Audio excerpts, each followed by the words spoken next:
নমস্কার বন্ধুরা, আজ আমি আপনাদের আমার ঠাকুমার হাতের চিংড়ি মাছ ভাপা রান্না করে দেখাবো।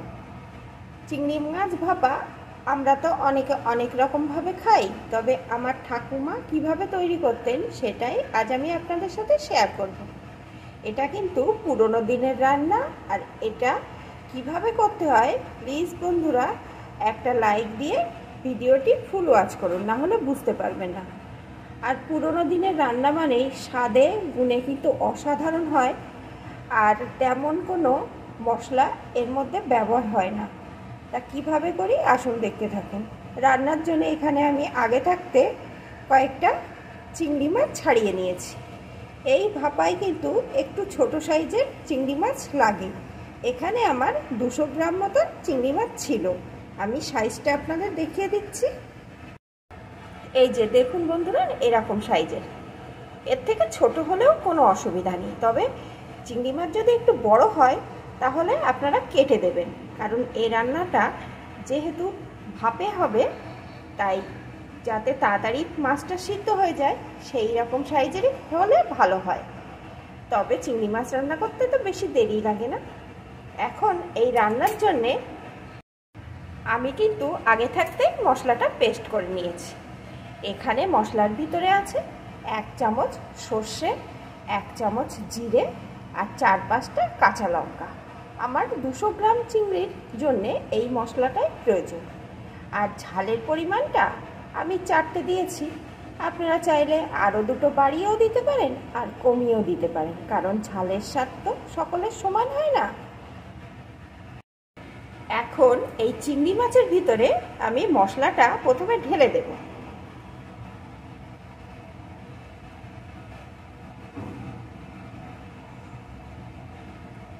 এই চিংড়ি মাছ ভাপায় কিন্তু কোনো রকম জলের ব্যবহার করা যাবে না। দিয়ে দেবো একটু হলুদ গুঁড়ো, বেশি হলুদ গুঁড়ো এখানে কিন্তু দেয়া যাবে না। স্বাদ মতো লবণ। আর এখানে আমি একটা কড়াইয়ে একটু সর্ষের তেল গরম করে নিয়েছি। এই ভাপায় কিন্তু সর্ষের তেলটাই দেবেন। এখন এই গরম তেল আমি ওই চিংড়ি মাছের মধ্যে ঢেলে দেব। চামচে করে নেব আর এইভাবে দিয়ে দেব।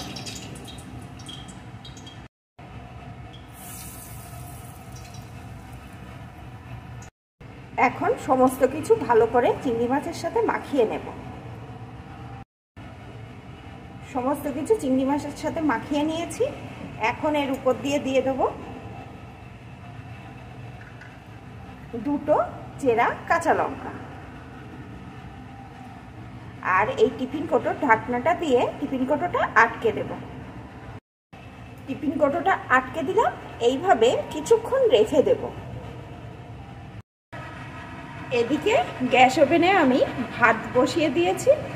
ভাতটা হয়ে যাওয়ার পর ভাতটা উপর দিয়ে ফ্যান ঝরিয়ে নিয়ে দেব।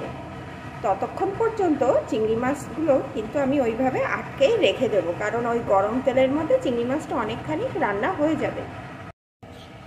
ভাতটা হয়ে যাওয়ার পর আমি ফ্যান ঝরিয়ে নিয়ে নিয়েছি। এখন এই গরম ভাতের ভিতরে এইভাবে চামচ দিয়ে একটা গর্ত করে নেব। গর্ত করে নিলাম। এখন ওই চিংড়ি মাছের ভরে রাখা টিফিন বাটিটা এই গর্তের ভিতরে বসিয়ে দেব। টিফিন বাটিটা বসিয়ে দিয়েছি। এখন গরম ভাত উপর দিয়ে টিফিন বাটি দিয়ে দেবো, একদম যেন টিফিন বাটিটা গরম ভাতের মধ্যে বসে যায়। এইভাবে ভাতগুলো টিফিন বাটির উপরে দিয়ে দেবো।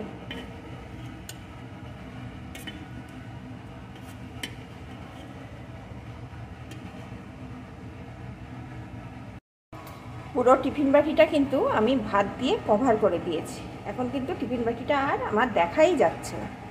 এখন এই ভাতের হাঁড়ির ঢাকনাটা দিয়ে ঢেকে দিয়ে দেবো, একদম যেন কোথা দিয়েও বাষ্প বেরিয়ে না যায়। এইভাবে 15 মিনিট রেখে দেব। তারপরে আমি টিফিন বাটিটা বের করে নেব। 15 মিনিট পর আমি ফিরে এলাম। এখন ঢাকনাটা খুলে নেব। ঢাকনাটা খুলে নিয়েছি। এখন টিফিন কৌটোটা আমি নামিয়ে নেব।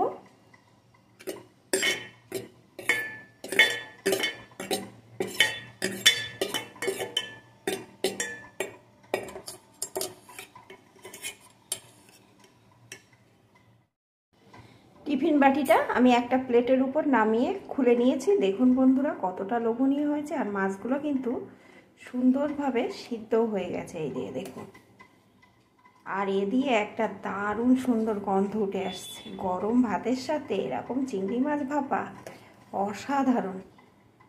দেখুন কতটা লোভনীয় হয়েছে। তাহলে বন্ধুরা, আমার এই পুরনো দিনের আমার ঠাকুমার হাতের চিংড়ি মাছ ভাপা আপনাদের কেমন লাগলো প্লিজ কমেন্ট করে জানাবেন। ভালো লাগলে কিন্তু একটা লাইক দিয়ে দেবেন।